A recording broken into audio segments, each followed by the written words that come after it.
Hello everyone, my name is Jon Witt and this is a class to build your handstand. So the class will be active participation in helping you get your arms stronger in both straight arm strength, which is plank and handstand, and bent arm strength which are like push-ups and pike push-ups. So they're both, I think, needed.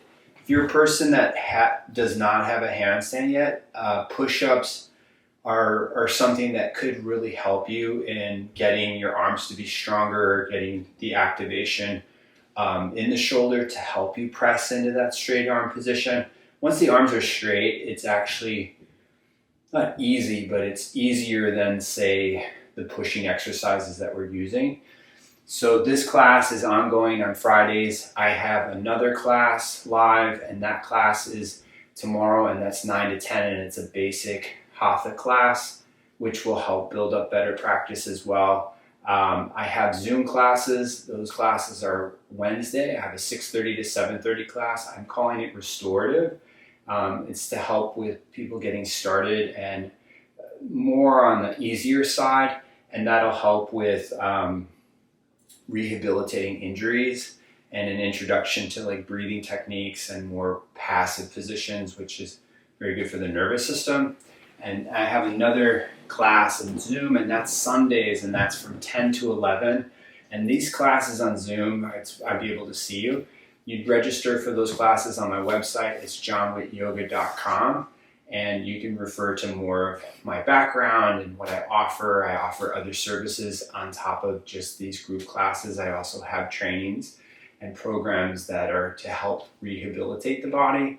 So today you won't need much equipment. A wall is great to help you support yourself. But if I couldn't do a handstand, I would stick to planks and the push-ups, and that'll help build up to a handstand. Blocks are good because it'll help strengthen the hands and the wrists. And then the wall, say you couldn't kick up in the middle of the room, right? It's a very good way to start out your practice in terms of learning a handstand. So I thought it'd be fun to have a different perspective. I usually do the class, which is great, but I'm using my lovely wife today. She's going to be doing the class, so it'll give you more of an outlook of how I teach as opposed to how I practice, and it'll help you in seeing your teacher. Maybe it could give you some tips in terms of how to becoming a better teacher. So how we're going to start the class today is in an all four position. So you can come onto your hands and your knees. So when you come forward on your hands and your knees, you are going to be having your hands just underneath your shoulders and your knees are just underneath your hips. So when she's pressing through the hands, she's rounding through the shoulders. She's going to be moving forward and back. And as she's moving forward and back in this motion, it's really like when she comes forward, it's often where people should not be in terms of learning a handstand, but that's when you come up and you're like, wow, my hand, my wrist hurt. It's prepping you to get the type of strength and stability in the wrist. And she's very knowing in practice, so she's starting to move around. And that's what you should do as well. So when you're practicing, your body will tell you exactly when to not do things. After a while, self-practice is really the best form of practice. It's the most progressive, it's the most therapeutic. So that's what I'm trying to teach people so that they can eventually practice on their own. She's going to come back into the middle, and what we're going to do is just round through the shoulders. And this is really what you need to get in holding your handstand. So I'm pressing into her shoulders, and she's pushing back. And you really want to push more with this. People don't push enough, and that's partially why they can't come up into their handstand. So she can back bend into a cow position, and then she can round into a cat. The cat, again, is the handstand. You can back bend, lift the chin, lift the chest, great weight in the lower body, and then she can round her back into the cat. And we're going to make it longer, and she's going to come up into plank. So when she makes it longer in plank, you still want that pushing through the hands and through the shoulders. And technically, she could bring her hips down a little bit lower. It's just an aesthetic. If she brought her hips down lower, does it make it more effective or not? It's really not. But if I'm a person that can't really hold a handstand for 10 seconds, I'm more interested in getting the shoulders to be rounded and packed because that's what's going to help you come up into and balance, right? She can go up into a down dog. And then in a down dog, you're pressing through the hands, you're rotating through the shoulders. So she's getting her hips to move, which is going to help in creating more space in the upper body. So just because she's helping me today, I'm helping her. Her thighs are moving back. You can imagine that I'm pushing back on your hips and lifting your thighs up. And with that, you could also think that I'm pulling your shoulders forward in space. So she's going to come forward into plank and slowly lower all the way to the floor. That's good. And then when she comes all the way down to the floor, she's going to press back up. We're just going to do some push-ups. These are negative push-ups. She's going to push back up, and then she's going to slowly come down. What you could do if you really want to get stronger is hold the angle that you're weakest in, and that'll help build up better strength. She can come all the way down, and she can press up. So I said 5, but at the point that you start to lose form, that's just smart practice to stop doing them, right? She can slowly lower down. And when I'm working with someone individually, I think 3 is good for her. So she's going to tuck the toes, lift the hips, go back up into a down dog. So I'm more interested in quality practice as opposed to just quantity. And that's what's more popular, is just piling on more and more, which isn't necessarily going to make you a better practitioner or stronger or healthier. So over time, volume really makes sense, but initially I like building it up so that you have good habits. So come forward into plank, and then she'll lower to a low push-up, and she'll come up into an up dog. Perfect, perfect. And then I'm just, because I'm in front of her, I can help her and see what may need to move back more. And then she can pull back up into a down dog. Perfect, perfect, good. And then she can come down onto her knees again. And then when she comes down onto her knees, these are just very strong based stuff for your hands, is we're going to try to lift the heels of her hands off the floor. That's good. And then she can lower down. She's got this, so the heels come down, and then the heels of the hands lift up. Good. But see how she moves back with her shoulders? It's a sign that her hands aren't strong enough yet. It's perfectly fine. She can lower the heels of the hands down. We'll just do one more. Good. And that was better. And then she can lower the heels of the hands down, and she can go back up into a down dog. She can pull back up. Perfect, perfect. She'll come forward again into a plank. She'll lower to a chaturanga. She'll come up into an up dog. Perfect. And then she can go back up into a down dog. Good, good. And then what she's going to do is come down onto her knees, and then she's going to grab these blocks and do the transitions on the blocks. So she'll lift up into a down dog. I really like this because it'll help strengthen the hands, the forearms. And if you had something going on in your wrist, it's a much easier angle. So these can be really beneficial. Sometimes the blocks are too big depending on how your hands are. She'll come forward into plank, lower to a low push-up. She'll come up into an up dog. Your abdomen is engaged, your glutes are engaged, and then you're going back up into a down dog. Perfect. She'll take the right leg up to the ceiling so the right leg is high, and she'll bring the knee and nose together. She'll pull the knee into her face. She'll take it back up. She'll bring the knee outside the right elbow. That's good. She'll bring it back up. And she'll bring the knee and nose together one more time. She'll pull it in. Good. And she'll take it back up. And then she'll step the right foot forward for a warrior one or a high lunge. I usually leave that up to the person, depending on what they want to get out of the pose. A perfect 90-degree angle isn't necessarily better. It's more stable, and it looks better. It's not necessarily like a necessity, but she can come forward into a warrior 3. So she can come forward and balance on her right foot. And then when she comes forward, I would have the knee bent or have the leg straight depending on the goal. But this is really good. She can widen through the toes, which makes her more unstable, but I think that's going to be better for the development of her feet. And then she can go back up into a high lunge. Fantastic. And then what we want in the handstand is to keep the ribs in. And Winnie has really great flexibility in her shoulders. So for women, they have a tendency to arc. And for men, they arc because their shoulders are tight. Two different reasons. And she can have the right leg straight. She can turn her hips to the left, and she can exhale into a warrior two. And I'm just using this as a warm-up. I say this often, a yoga practice. You should feel incredibly, insanely good in your body if with a good practice. And that's why I'm mixing this in more than just the handstand, right? So flip through the right palm, and she can lean back towards the left. And then just to add some strength, I'm pushing into the right side. So not to push her back, I want her to push more into me. And then she can come back into a warrior two. And then we'll have the right leg strong and straight, and we'll reach out to the right. She can grab the right shin. She can take the left arm up.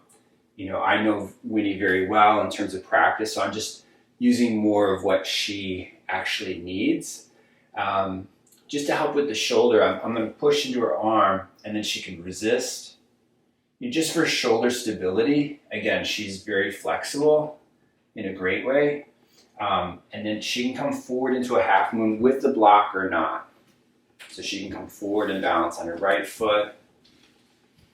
That's good. And it's about preference in terms of how much she should have, the block up or down or not even using the block. That's good. And then she'll come back up into warrior two. Good. Great. She'll flip through the palm and she'll reverse the warrior. So she'll lean back. So just a different option of shoulder stability is she can resist my hand.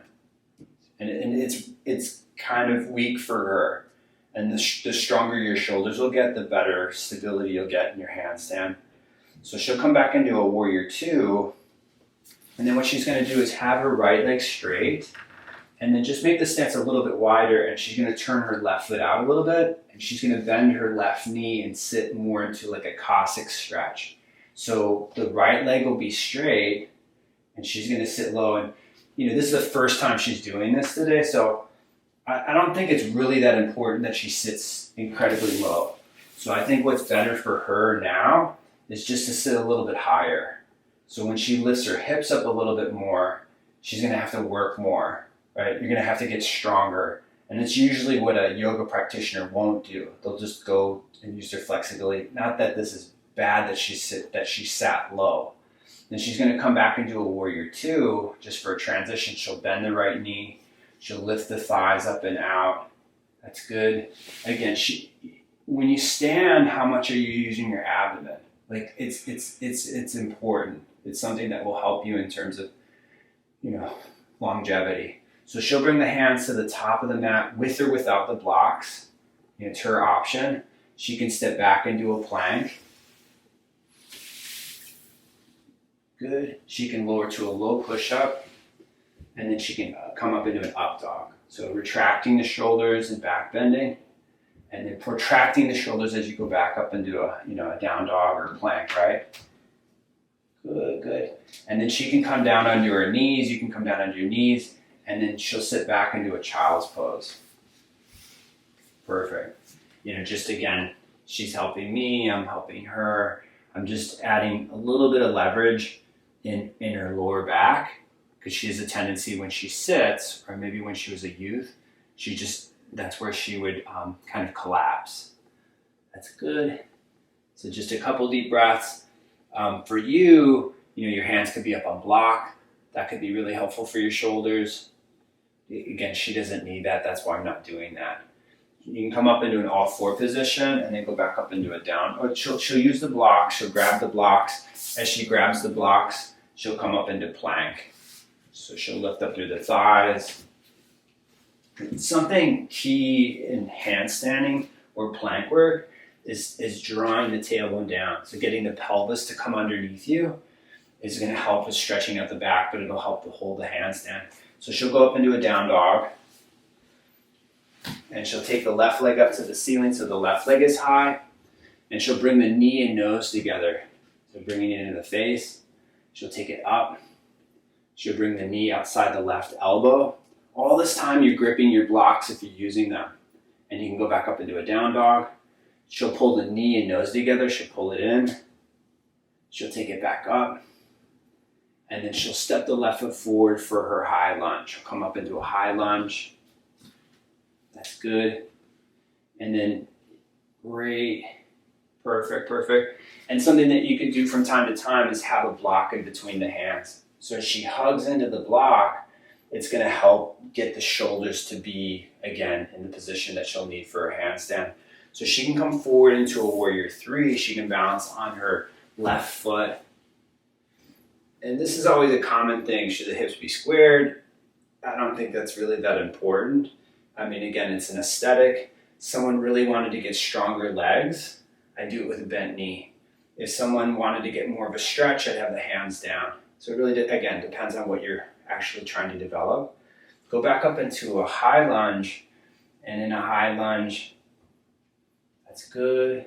And then I'm just bringing my hand, bringing a block into her ribs so that she can move her ribs away from the block. Because this is what she'll need in her handstand, and you'll probably see it today. And then she'll have the left leg straight. She'll turn the hips to the right. She'll exhale into a warrior two. So the left leg is forward. It's bent. Pelvis, technically for her, could turn a little bit more to her right.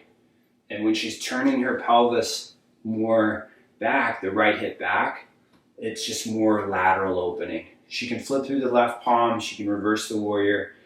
I'm just adding a different, so she could move further away from the contact or the pressure of my hands here.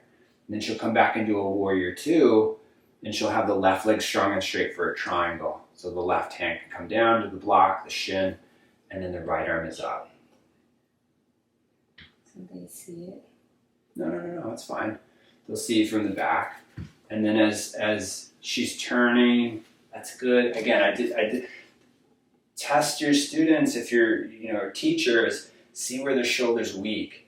Like taking it back is a little bit stronger, but she's really flexible. So getting the shoulder again more stable, I think, is a big part of her handstand practice. So she'll come back up, and as she comes back up, she'll go back to bending the left knee, and she'll reverse the warrior. So you can see that she made her stance a little bit shorter. Your body's going to tell you exactly what to do if you're watching your practice as opposed to just practicing, right? She'll come back into warrior two, and she'll have her left leg strong and straight. And then she's going to turn out both of her feet. So she turns out both of her feet. She's going to bend her right knee and then sit into this Cossack. And she's kind of aware of how I taught it earlier. So she's high, right? She's up in a high position. But we want to lift her more through the upper body if she can. It's great to sit on a chair and do this. And then come back up, and then she'll turn the left foot forward. She'll come back into warrior two.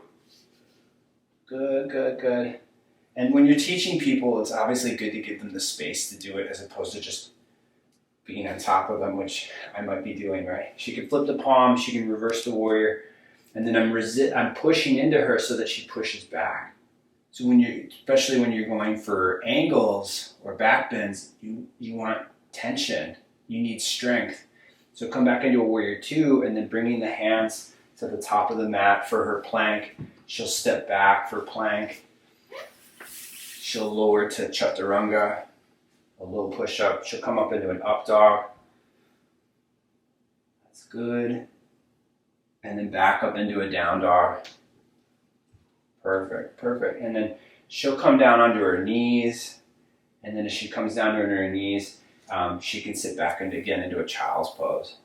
So she can sit back. That's good.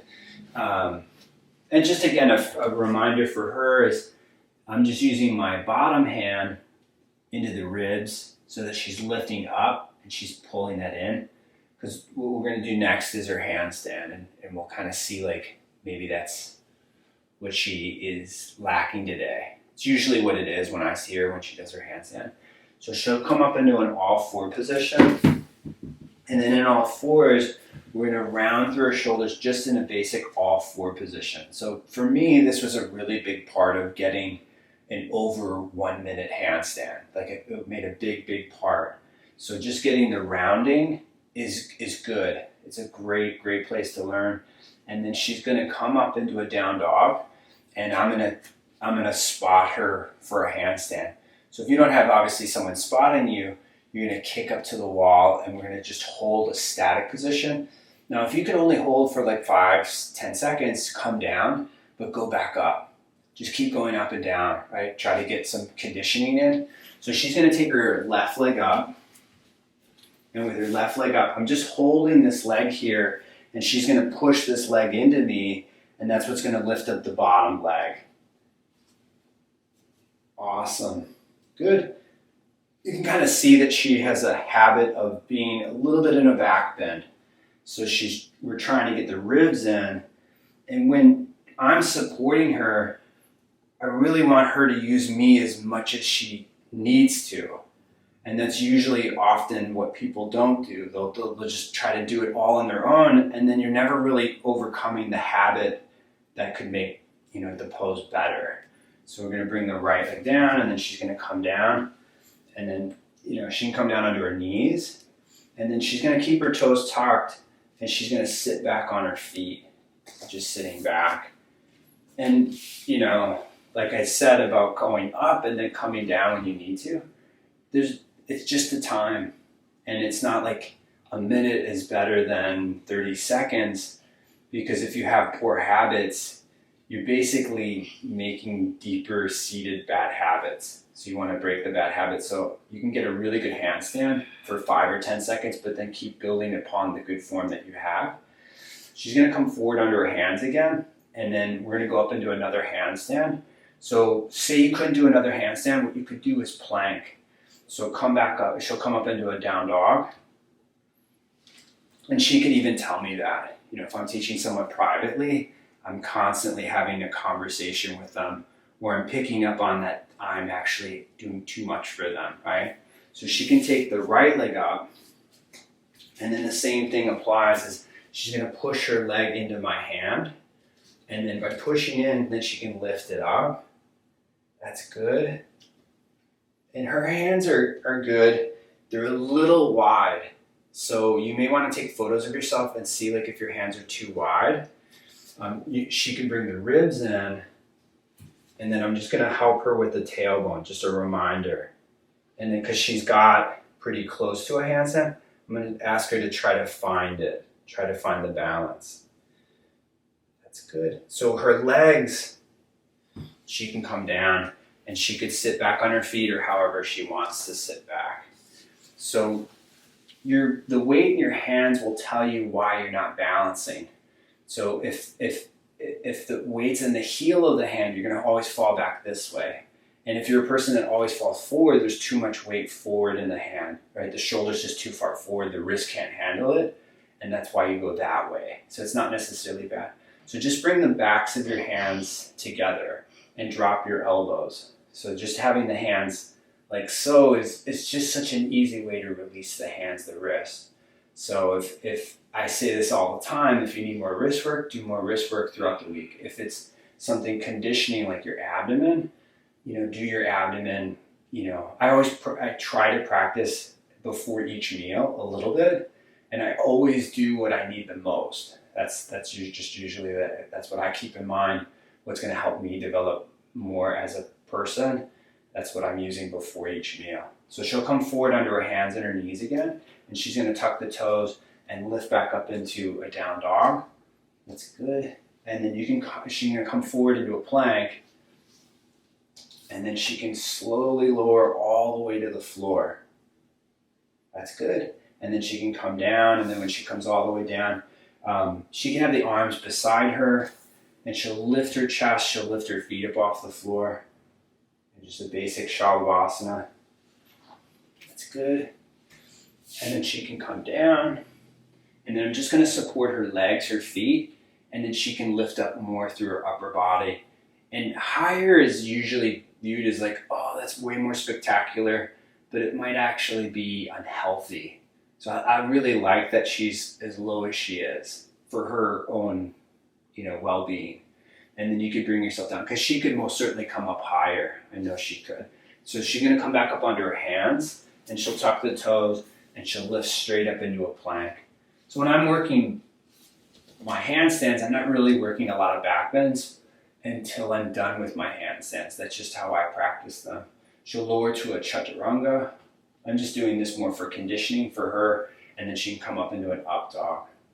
Good, good. And then back up into a down dog, and then she goes back. We're going to just walk Winnie's feet forward to the middle of the mat, and then she's going to walk her hands back towards her feet, and then as she walks her hands back, she's just in a standing forward bend. Just for some extra wrist work, is she can bring her right hand underneath her right foot, so toes up to the hand of the wrist, and then as she takes her hands underneath her feet, it's really, do you need more weight in the hands? Then you bring the hips forward. If you don't need that kind of weight, it's okay to keep the weight back. But and some people can't get the weight, their hands underneath their feet. You can bring your hands underneath your knees. And then what I'm going to do is just a little bit for the wrists and the shoulders, is that she can keep her legs bent like they are, but what I'm going to have her do is just rotate her left arm out to the left a little bit. It's really good for the wrist. And then she can release that and then just do it on the right side. So you want to see how you can move your arms independently. And then you can do it at the same time, right? It's not bad to do symmetrically, but you really need more space in the wrist, and the twisting of the forearm will help in adding more range within the wrist. So then she can take the hands out, and then she can slowly roll up to a standing position. So just rolling up, basic, standing position. And then she can, just looking to the right, just a basic twist. She could turn her hips more, she could turn her upper body more if she needed to. She could turn her head over her left shoulder, she could turn her hips or her pelvis, she could turn more through her rib cage. Then she can turn forward, and then she can take the arms up overhead and then hook the thumbs, and then she's going to come up on the toes, she's going to lift the heels, and then she's going to lower the heels, and then she's going to lift the heels, and then she'll lower, and she'll lift, and she'll hold, right? And then what you can look at is the hands in terms of which shoulder rotates better. So for her left shoulder doesn't rotate as well. So it's just getting a better rotation. And this is heavily why she'll rely more on her right arm when she handstands. Then you can lower your heels, and she can actually lower her arms. And then what she's going to do is just step forward a little bit, buddy. And then what she's going to do is step the right foot back a bit. And she's going to be on the top of her toes of her right foot. These are just like a short squat. So she's going to bend her left knee. That's good, that's good, that's good. And then she's going to sit where she's going to tap the right knee down to the floor. And if it's too short, and then she's going to come back up. It's good. I say this all the time. She can move at her own pace. We'll do 3 or 4 more. So she can bend the knee again. Kicking up comes from a lot of leg strength, hip strength. So this will help. This will really help her. Not that she needs it, but anyone that can't kick up, stronger legs helps. So she could, that's good. And then back up. And then she could step the right foot forward, and then she could step the left foot back. With the left foot back, you don't have to have this foot down. It's just easier to balance. So she's going to bend the right knee. If she could, it doesn't have to be a 90-degree angle. If you have strong, healthy knees, it can be really short, right? Like a pistol squat is really short in terms of range. That's good. And then up. And then she's going to come down. If you're really wanting to get stronger, hold the range that you're weak in, and then come down. And then I like to fire up, come up a bit stronger or faster. And if you couldn't jump, it's the beginning of jumping, which can be very, very good for the lower body. And then she can step forward with her left foot, and then she'll inhale, take the arms up overhead, she'll reach up high, and then exhale, fold forward into a forward fold. So she's folding all the way forward, and then she'll step back into plank, and she'll lower to a low push-up. She'll come up into an up dog. That's good. And then back up into a down dog. She can pull back up into a down dog.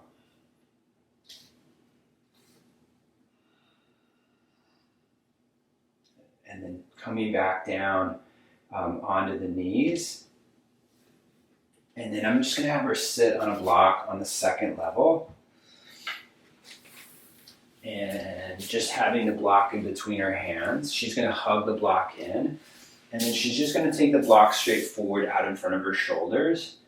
And then she's going to round the shoulders, like pull them back. But try not to do it from the rib cage. Just do it from your shoulders. That's it. And then pull the shoulders back. It's good. Again, try not to do it from the rib cage. So round through the shoulders. That's it. And then pull them back. Right? And then squeeze into the block. Take the block up overhead. Good, good. Now, try to get your index fingers to squeeze the block. Good. Now, pull the shoulders down. This is usually what's taught in yoga, not that it is incorrect for a handstand.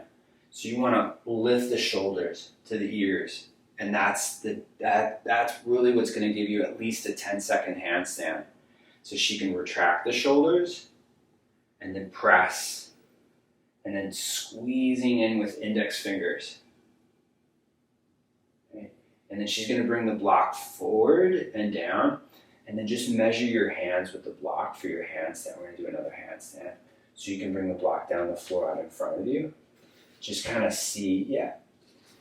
Just because I said that her hands were a little bit wider, with one hand wider, it's really like doing one-handed handstand, because that's what's really supporting you. So she's going to tuck the toes and lift the hips. I'll take the block out for her. Great. And then we're going to try kicking up. And I'm going to spot her like the wall, but just to give, and this is more for conditioning. It doesn't have to look perfect, but going up and down can be really a great way. And how I do it might be too fast for people, so I'm happy that she's here to help us. So what she's going to do is take her strong leg up, and she can kick up. She could bring the right leg down and kick it up. Yeah, good. So she'll kick up. She maybe can hold it. That's good. And then she can come down. Now the right foot's going to come down, and we're going to switch sides. So the left leg will come up. So the right leg is down, and now the left leg is up. And I'm here. I've never dropped anybody in handstanding. Thank goodness. So she'll swing the left leg up. That's good. And then bring it down. So just come down onto your knees. And she can rest however she wants. So what people have a hard time with that exercise is that I would get over the fact of being perfect or balanced. Just swing it up and bring it down and find a rhythm. And then once you get over that, you can pick a number, shoot for 3 or shoot for 5. And then as that gets easier, then you can build it up to 10, however high you really want to do it. Or you can do it for a duration of time, like minutes. So we're going to do it again. She's going to bring the hands down. She's going to tuck the toes. And we're going to do it a little bit differently, and it might be a little bit awkward for her. But what people do is when they do their handstand on their own, I find it easier with the foot down to kick up. And it's usually taught with the leg up. So we're going to have her leg down more, and it's going to be harder for her to do initially, I think, because it's new, but that'll help. So she can swing the right leg up. Good. And that was way better. And then she can bring the right leg down, and then she can take the left leg up. Good, good, good. And then she can bring that down, and then we'll go back to the right. I would be honest if it wasn't better, but it seems to be a lot better for her. So she can swing it up. and then she can bring it down, and then the left leg comes up. Good, good, and then she can bring it down, and then she can come back into a forward bend or a squat, or whatever's better for her. You know, she wants the forward bend, fantastic. She wants the squat. You know, it should be more, again, based on what you need as opposed to what someone's telling you, in my opinion. Once you get, you know, at least a year under practice, I think it should be more of awareness as opposed to just do a specific sequence. So she can bring the hands down. She can step back up into a down dog. That's good. And then what we'll do is we'll walk her feet in a little bit more to the middle of the mat. She'll walk her hands back towards her feet. And then she can slowly roll herself up into a standing position. That's good. And then she can take the arms up overhead. She can hook the thumbs or have the hands together. Just have the chin level. And then, so she's going to stick her butt out and then bring it underneath her. So, yeah. And then she's going to push it out and then bring it underneath her. And this underneath can be in, lying down on your belly. Could be a number of ways of doing it, but this is a big part of handstanding for her and for myself. She can come up on the toes. You can lift the heels. It's good. And it's just a little bit more tailbone down for her. And then that'll help. And then she can lower the heels and she can lower the arms. And then what she's going to do is turn to face you guys, and her stance will be wide. And then I'm just going to give her the sandbag to do the Cossack stretching.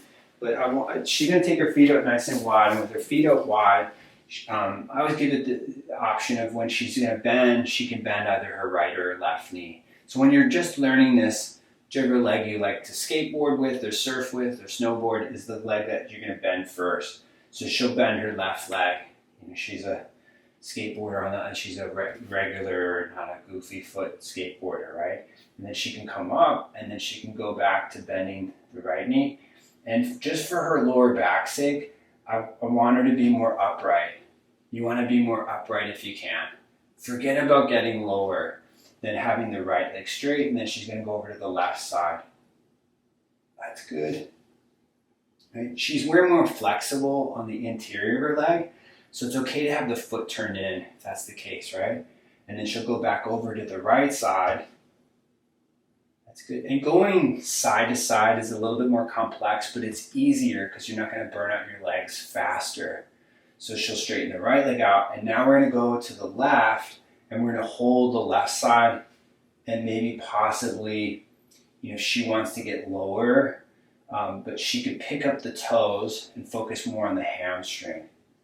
That's good. And it's okay if the heel pops up. Like it's going to be much easier on the knee.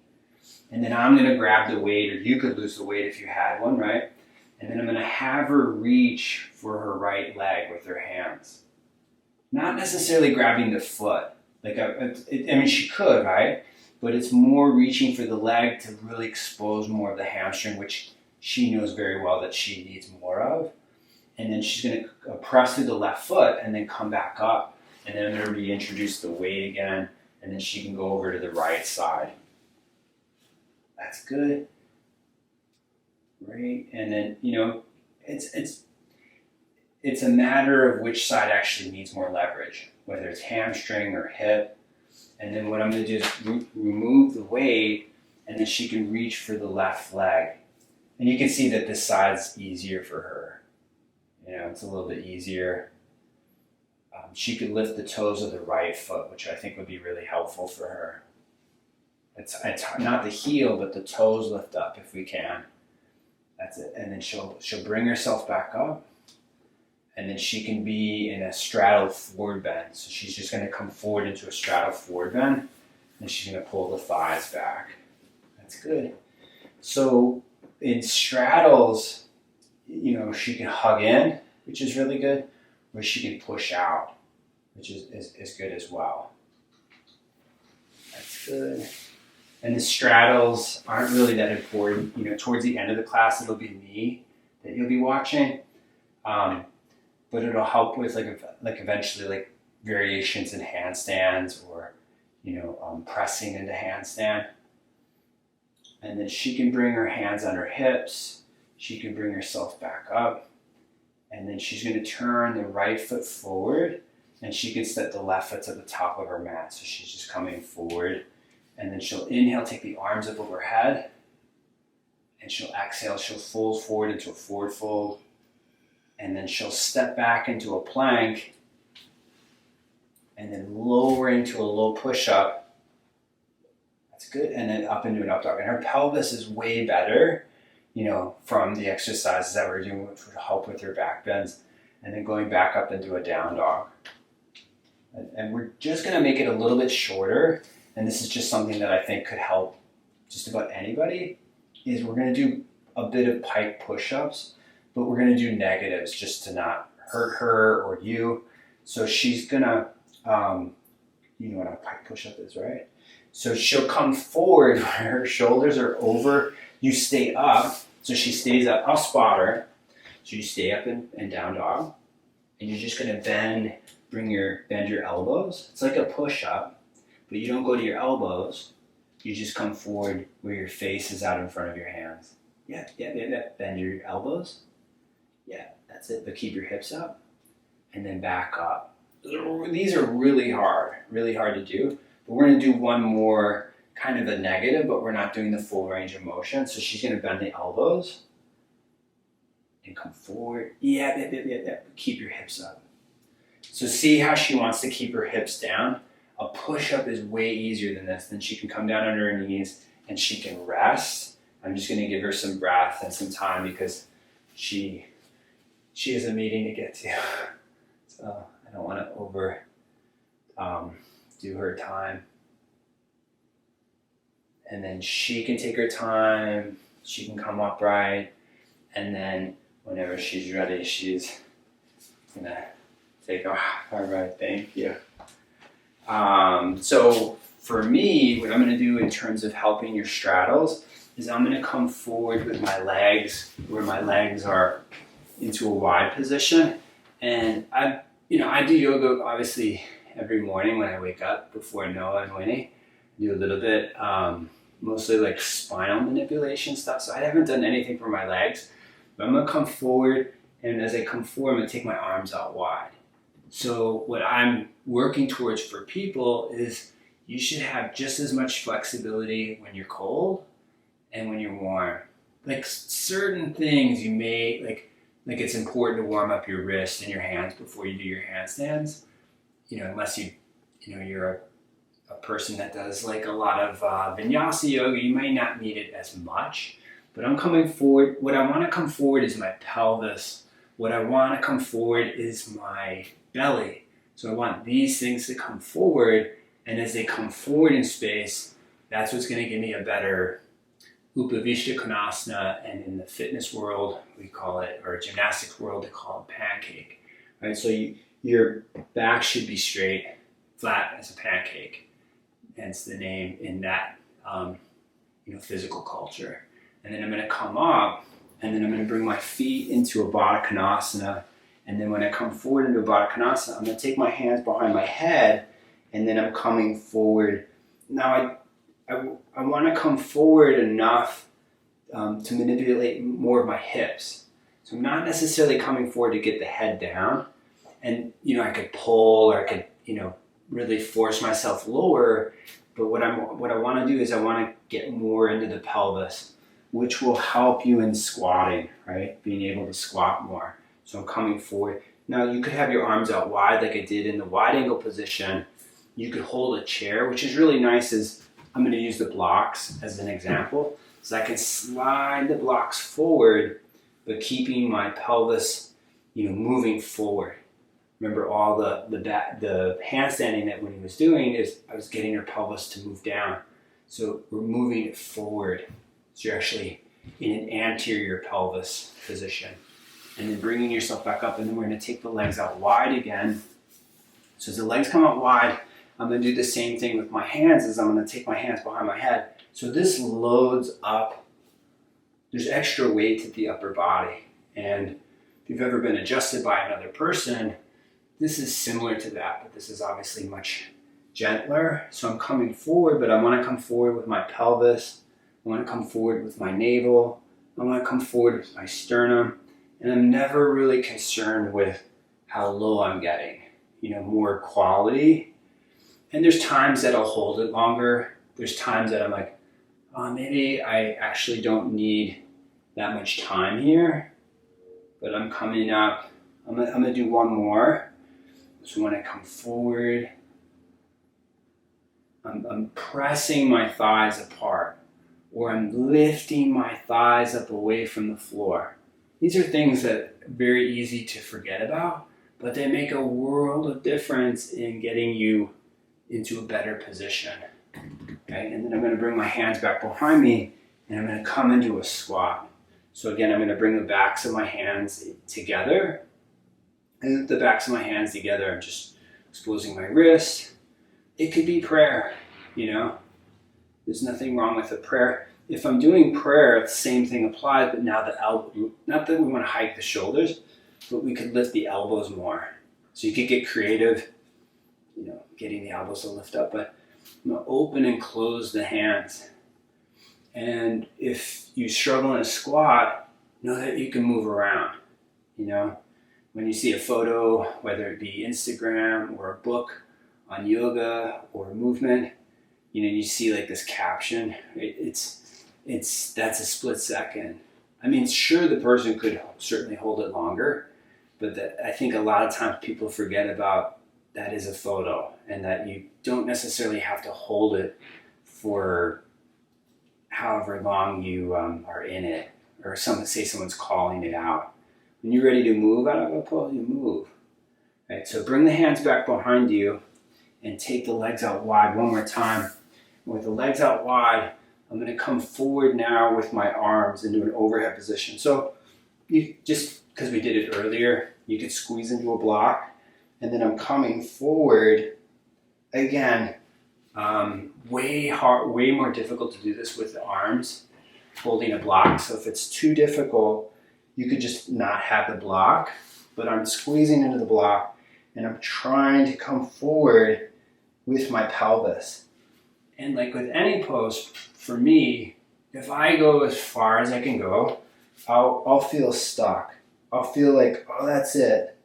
And it kind of feels like a done deal, right? So I want to come forward enough where there's actually some ease to it.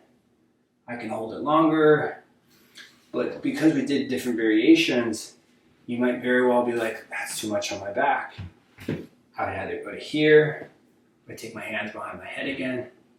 So again, don't get caught up with what variation is being taught to you, whether it's me or someone else, or you're doing it on your own. You got to be smarter than just, you don't want to be a robot in terms of practice. So bringing the pelvis forward, bringing the hands behind the head if you needed to, or taking the arms fully overhead. But you can notice that I get more forward and down when my arms are overhead. And then bringing yourself back up. So have yourself, again, back into a squat. And then as you're in a squat, if your heels are up, great. If you're sitting on blocks, great. Twisting, lots of different variations you could do from a squat. And I would only do that if I had healthy knees. And that's something that I recently developed, is a program in developing the knee. Because when I'm teaching public classes, it's really the most injured joint. But like anything in the human body, if you're doing the right techniques, you're most certainly going to make it at least better in some terms. But in most cases, you'll be able to rehabilitate it. It's just a matter of, again, doing the right techniques.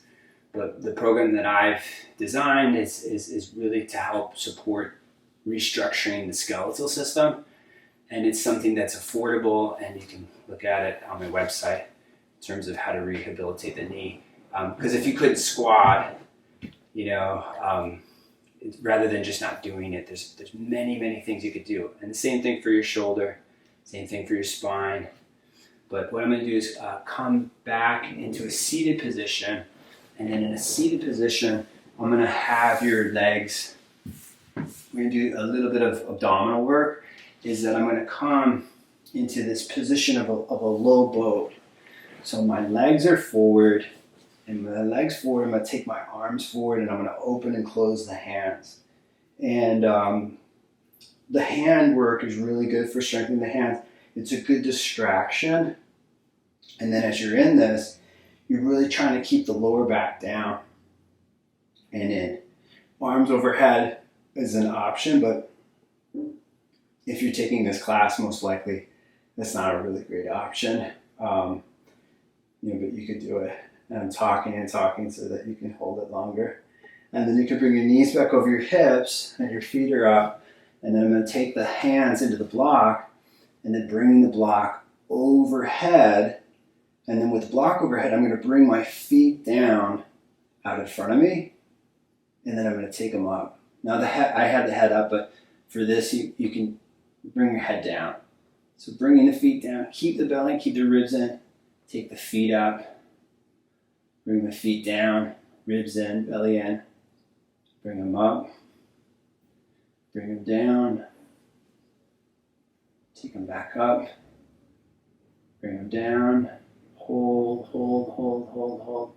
And then bring them down. And then you could bring the block in between the thighs. So squeeze into the block. Lift, press through the heels of the feet. Lift the pelvis up. Lift through the pubic bone. Get the glutes involved. And just basically the counter. Back bending is obviously a great way to counter all the sitting that you do. So it could be a supported bridge, block could be underneath the pelvis. You could obviously do wheel if you wanted to. Shoulders are back, pelvis is lifting, glutes are engaged. And then you could bring the hips down. And then with the hips down, like I said, you could use the block underneath your pelvis. You could stretch out, have the legs out. And I'm pretty close to the end here. So this is just usually how I end these live classes is if you have a meeting or you have lunch to get to, you can come up and sit up. If you're a person that has more time, you can relax on your back and enjoy your rest. But I've been doing restorative yoga daily. And it's in terms of Mr. Iyengar's work, I think it's really the most beneficial form that he developed over the years of yoga. It's so good for your mind and your body. And that could be just, a simple shavasana, but it could be legs at the wall. I consider headstand and plow restorative as well. Those are great positions to do. So I hope these classes are helping you. I love teaching this way. I love the idea that you could be anywhere at any time in the world and you could be taking class with me. So let me know how the classes are going. If you need any help with anything, you could send me a video or send me questions. All these classes are donation based, so they help me teach people who cannot afford yoga. So you could Venmo me or PayPal me. It's Jon Witt Yoga, and it could be any amount, whatever you can afford. But if the classes are helping you, that's obviously what I want to help people. That's, ever since I've been impacted by yoga, many years ago, it was like, this is what I want to do with my life. So I'm still so grateful that I can continue to teach, and now it's online. All right, have a beautiful weekend if I don't see you, and hopefully I'll see you soon on Zoom.